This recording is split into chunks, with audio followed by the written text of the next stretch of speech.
इथं रव्याचे बिस्किट करण्यासाठी मी इथे तूप घेतले. आता हे तूप टाकूया याच्यात.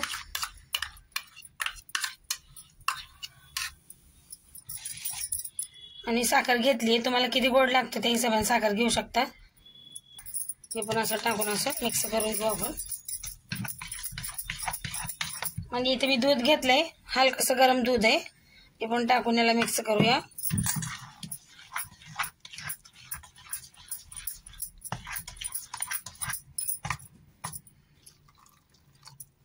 चांगलं असं घोटून घेऊ याला. आता याला मी हलकसं असं मिक्स करून घेतले. आता आपण याच्यात रवा टाकूया थोडा थोडा करून. रवा पण मिक्स करून घेऊया.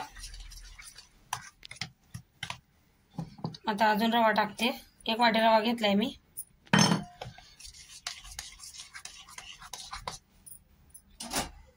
आणि इथं मी अर्धी वाटी गव्हाचे पीठ घेतले, पण टाकूया. तुम्हाला मैदा घ्यायचा आहे तर मैदा पण टाकू शकता. आता मिक्स करून घेऊ आपण याला. हे गव्हाचं पीठ पण टाकते. अर्धा वाटी घेतलं होतं ते. आणि असं टाकून आपण मिक्स करून घेऊया. इलायची पावडर ही पण टाकूया.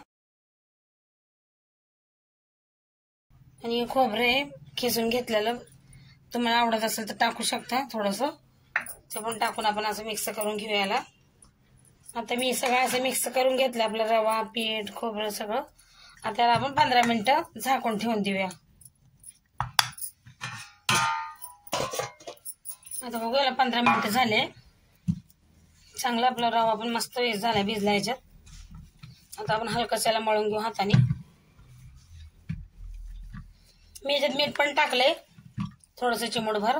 आता आपण हे पिठाला चांगलं असं करून घेतले. आता बारके बारके याचे असे गोळे बनवून आपण कसे बिस्किट पाहिजे गोल छोटे असे मोठे त्याचे असे गोळे बनवून आपण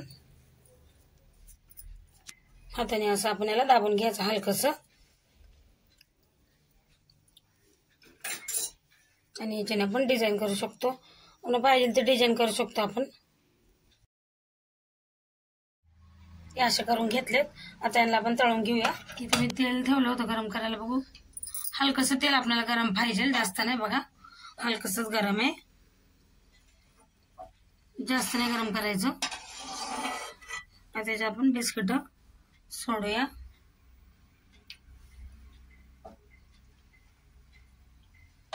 जेवढे कढईत बसतील तेवढे सोडणार आहे. याला गोल्डन ब्राऊन करून घ्यायचे मस्त. आता बघूया इकडून पलटून घेऊ. हलकासा कलर आलाय. आता हे पलटून घेऊया बिस्किट हलक्या हाताने. हे बघा असे झालेत बिस्किट आपले. वास पण मस्त सुगंध येतोय बिस्किटांचा. आता आपण काढून घेऊया. हे बघा किती मस्त झालेत बिस्किट. हे बघा किती मस्त झालेत बिस्किट. आता आपण सगळं असेच करून घेऊया. तयार आहे आपले रव्याचे बिस्किट. रेसिपी आवडली असेल तर चॅनलला सबस्क्राईब करा, लाईक करा.